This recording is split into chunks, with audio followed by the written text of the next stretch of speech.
Hello, I'm Severin Suzuki speaking for ECHO, the Environmental Children's Organization. We're a group of 12 and 13-year-olds trying to make a difference. Vanessa Seti, Morgan Geisler, Michelle Quigg, and me. We've raised all the money to come here ourselves, to come 5,000 miles to tell you adults you must change your ways. Coming up here today, I have no hidden agenda. I am fighting for my future. Losing my future is not like losing an election or a few points on the stock market. I am here to speak for all generations to come. I am here to speak on behalf of the starving children around the world whose cries go unheard. I am here to speak for the countless animals dying across this planet because they have nowhere left to go. I am afraid to go out in the sun now because of the holes in our ozone. I am afraid to breathe the air because I don't know what chemicals are in it.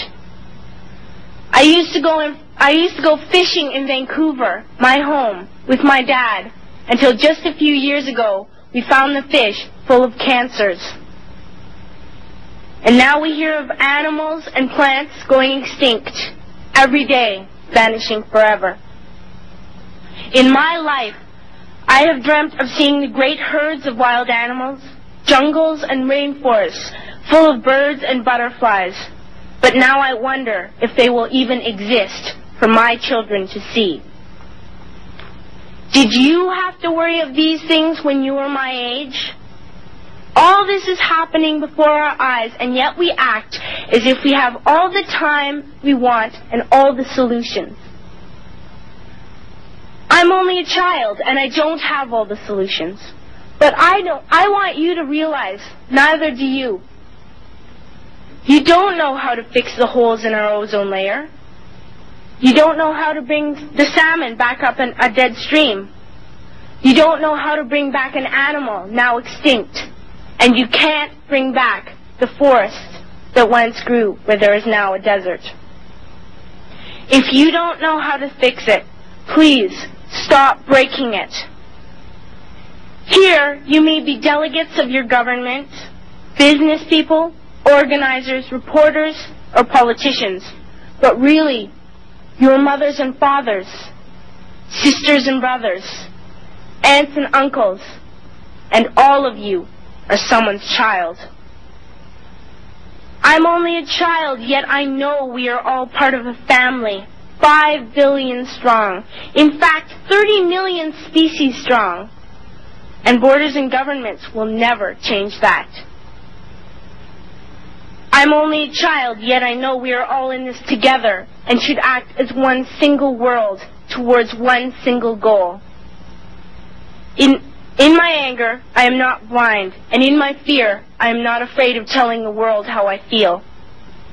In my country, we make so much waste. We buy and throw away, buy and throw away, buy and throw away, and yet northern countries will not share with the needy. Even when we have more than enough, we are afraid to share. We are afraid to let go of some of our wealth. In Canada, we live the privileged life, with plenty of food, water, and shelter. We have watches, bicycles, computers, and television sets. The list could go on for 2 days. 2 days ago, here in Brazil, we were shocked when we spent time with some children living on the streets. This is what one child told us. I wish I was rich. And if I were, I would give all the street children food, clothes, medicines, shelter, and love and affection. If a child on the streets who has nothing is willing to share, why are we who have everything still so greedy? I can't stop thinking that these are children my own age, that it makes a tremendous difference where you are born.